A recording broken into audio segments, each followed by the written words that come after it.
I'm excited to announce a new sponsor of mine, Main Shore Solutions. If you or someone you know needs to have a dock installed, removed, or if you're looking to improve your waterfront property, give Main Shore Solutions a call at 290-4891 or visit their website, mainshoresolutions.com. Always great having my next guest on the show. It's the Ryan Sanders, who'll be back in action at NEF 55 on November the 11th when he faces Sage Philippe in the co-main event. Ryan, how are you? Good. How are you, bud? I'm good, man. I'm good. I'm excited to see you back in there. I know Sage pretty well. I commentated his first amateur fight. So here he is now, co-headlining this big NEF card in Bangor. How excited are you to be back in Bangor fighting in front of the hometown crowd? So extremely excited. It's always a blessing to be able to fight in my hometown. I'm excited, and not only that, but we're rolling in deep. VQMT is rolling in deep. We got a crap ton of guys on there, so it's just gonna be quite the night for us. Do you feel like a different energy when you compete for NEF in Bangor versus whether it's Portland at the Aura or any of the other venues? Absolutely, it's palpable. You can feel the energy. It's crazy. I mean, just before even the fights start, just the crowd energy. And obviously, I know a crap ton of people there and stuff like that. It's amazing. It's so cool to fight in my hometown. And obviously, the main crowd travels, right? So if you're fighting in Bangor versus Portland, a lot of the same people are going to be in attendance. But do you feel more pressure fighting in Bangor? Nah, fuck no. There's no pressure anymore. It's just good vibes. You just get more energy, more vibes. So no more pressure. Just good energy. Speaking of pressure, I wanted to ask something to you that I know we've kind of touched upon the last couple of interviews, but every fight that goes by, I think it's becoming more and more important to where you're at in your career, and that's taking that next step. I know you want to fight for a bigger promotion, whether it's Bellator, PFL, whatever it may be, and it seems like the time is now. After this fight, if you do get this win and you do beat Sage, don't you think it makes sense to be fighting at a bigger level next? Yeah, it'd be nice. Not if, it's when. I'll beat the piss out of Sage. There's no questions about that. I outwork him and whatnot. I'm just a more talented fighter. But that's the thing is though, is like it's getting harder and harder for Matt to find people to fight me, So that's just like the thing is like I'm waiting and waiting, and hopefully after this performance, they'll finally be like, you know what? Let's give this idiot up in Maine a chance, And that's the thing is I just want to bring some respect back to 207. I just feel like we haven't gotten our fair share of respect. And that's what I'm looking for. That's kind of like one of my mantras right now is bring some respect to the 207. So that's what I'm focused on is just beating the piss out of Sage and then just, hopefully get the next fight, getting an opportunity to show my skill set. I'm a bad dude. I just feel like I haven't got my opportunity yet. So Mm. And obviously we're all getting older, right? I mean, every day that passes, we're getting older. I mean, I don't want to say that you're old, but you're also, you're not 21 anymore. Do you feel yeah, that pressure to, really get after it now? Because each and every fight, man, it's that much yeah. important. Absolutely, absolutely. This is my last run. This is my last run, and whatnot. I am getting older. I'm 36, which is like 57 in MMA years. So I know this is my last run, and yeah, I mean, but the thing is, I'm also enjoying it. I'm trying to live in the moment, enjoy every aspect, like going to the gym every morning, training every day, and stuff like that. I'm still enjoying it. I still love it. It's not like I wake up and just like dreading it. I still can't wait to get into the gym. Still can't wait to train. But yeah, I also understand that I am getting older and stuff like that. So, and father time never loses. So, every fight is important and we just got to make it happen. When you look to the future, you can't forecast, what's going to happen, but how many years do you feel like you have left to be competing at the highest level? I don't want to put like years or anything like that, but I'm just taking it one fight at a time. I just feel like that I have the credentials and the abilities. I think PFL. I think I'm going to make some moves, hopefully, and just get a chance to get into the PFL. And once I get in there, I feel like I have the talent. I mean, they have good guys and stuff like that, but it's not the cream of the crop. And I think I have the skill set to compete with all those guys at PFL. And if I can get my foot in there, I feel like I have a good opportunity to put on some performances and get in the tournament.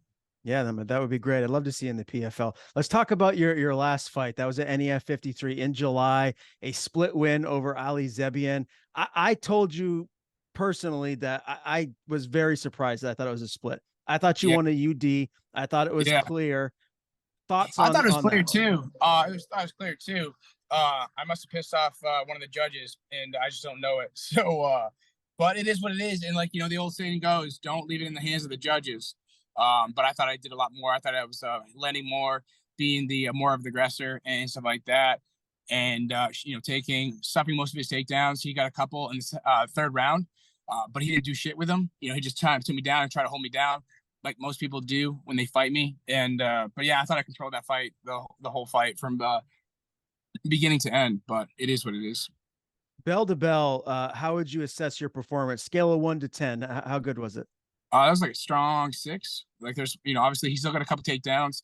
I was doing single punch counters instead of multiple. It's kind of one of the things that we took away from it is I would try to counter with just a hook instead of doing like a 3-2 or a 3 elbow or a 3 in move.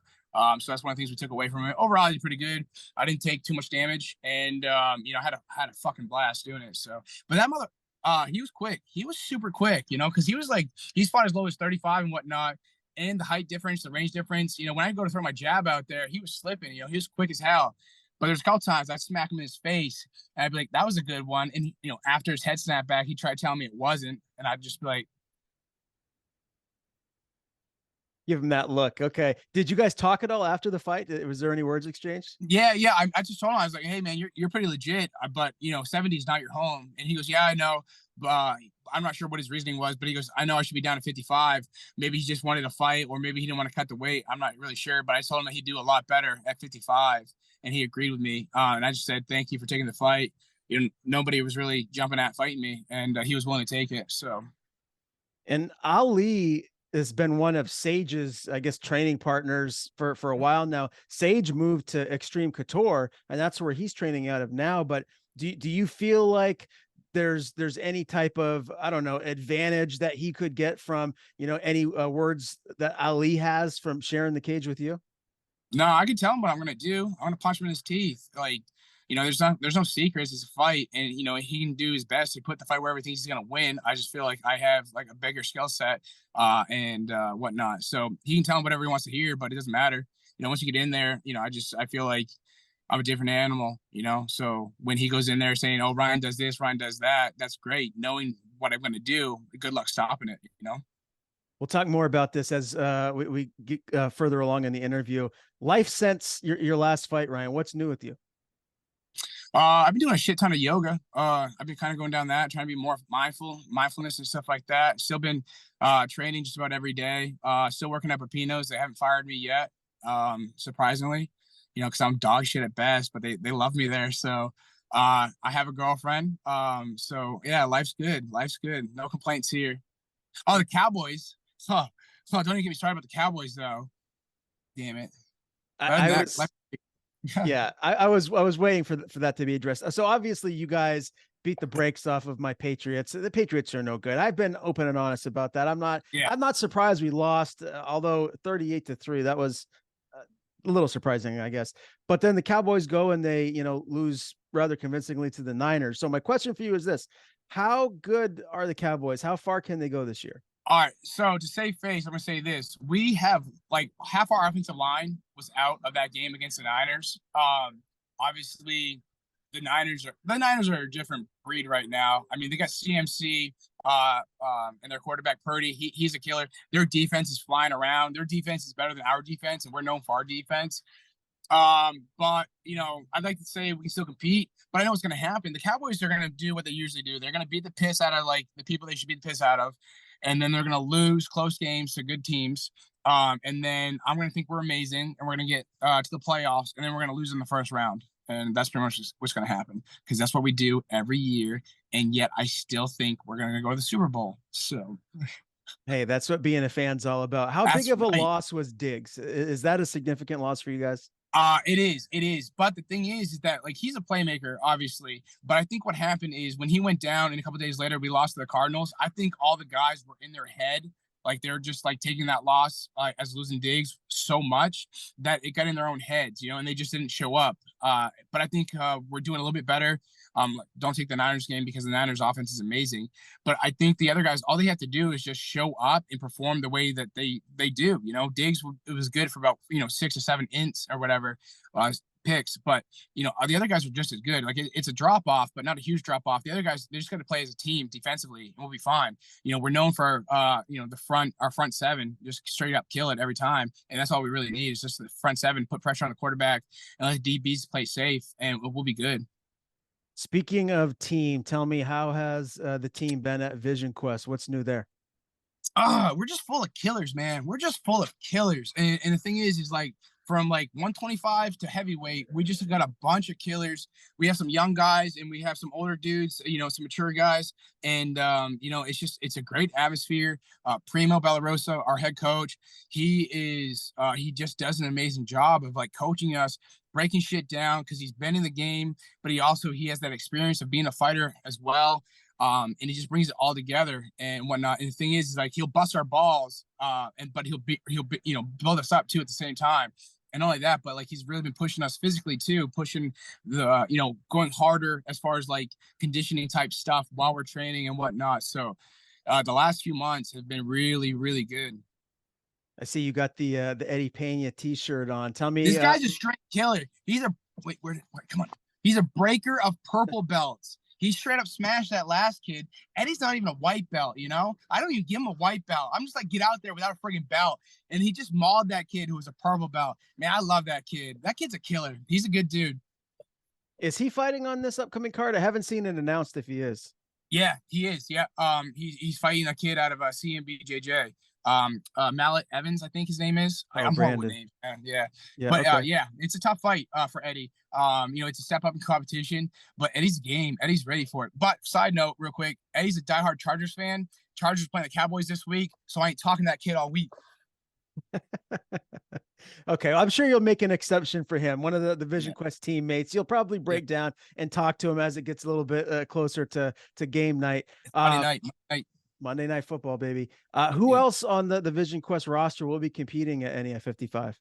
We have Chainsaw. Chansaw's fighting at heavyweight. And then Julian is fighting at 35, I believe. And then Timmy, the chef Murray, just got booked at 130, catch weight at 130. So we got 5. And little Chris was supposed to fight, and then it fell through, which sucks because that kid's gonna be a fucking animal. He's only 18 and he's just like, he's a bad dude. He's a bad dude.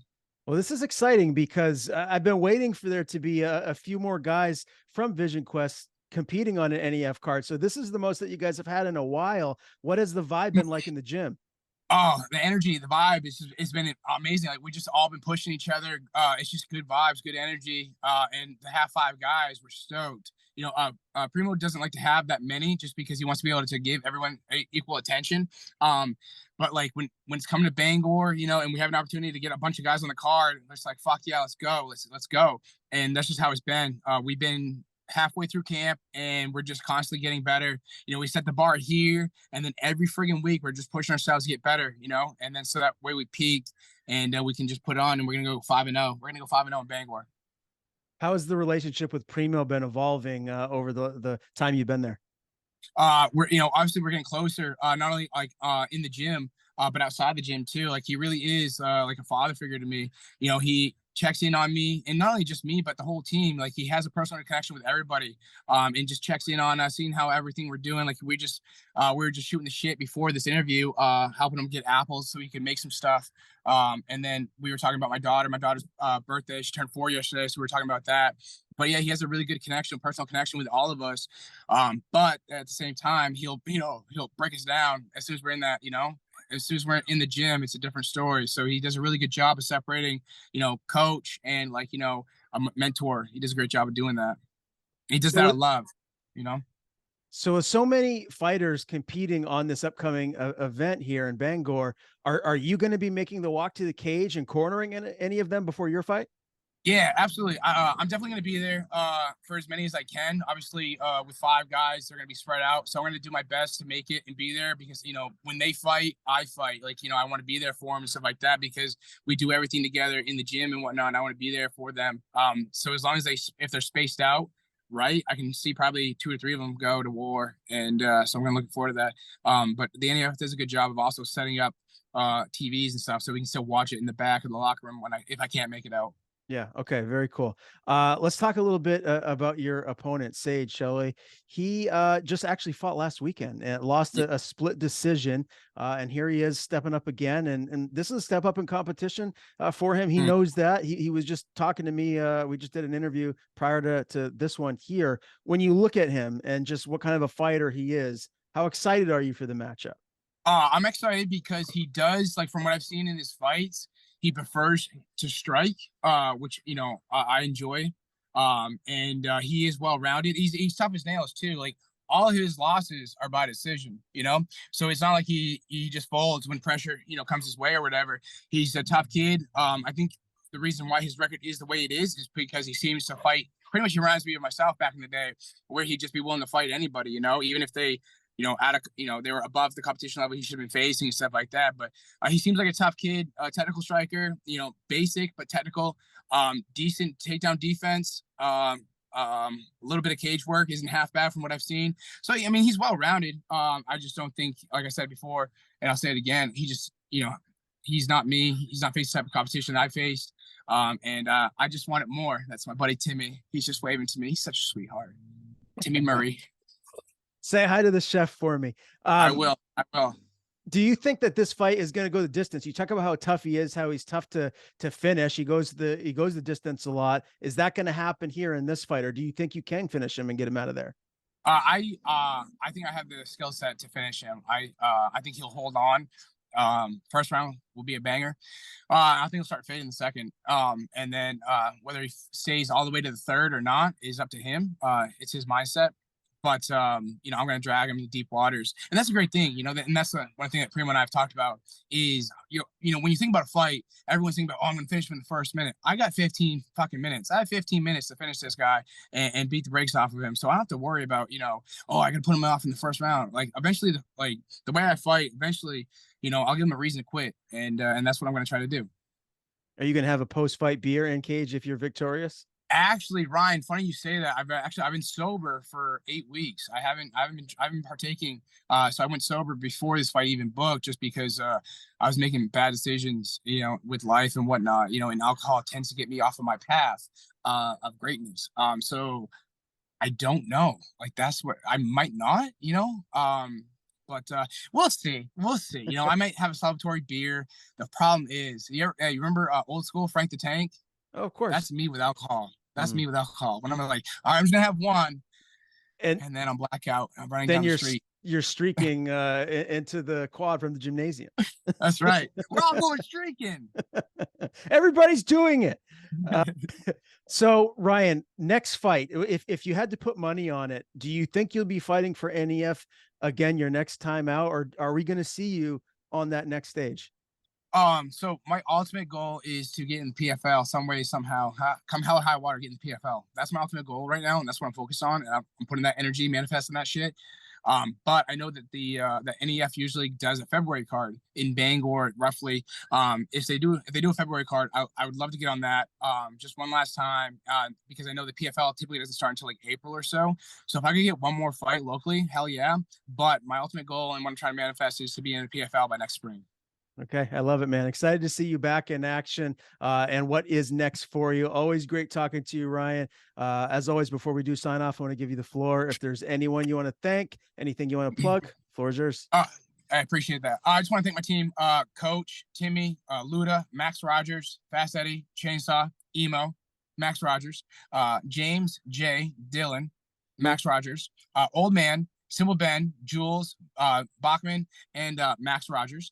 And I want to, my couple sponsors is Feel for Kids, Eagles Nest, D&K Herbal Solutions. Oh, and Bagel Central and Pepinos. And thank you, Pepinos, for not firing me.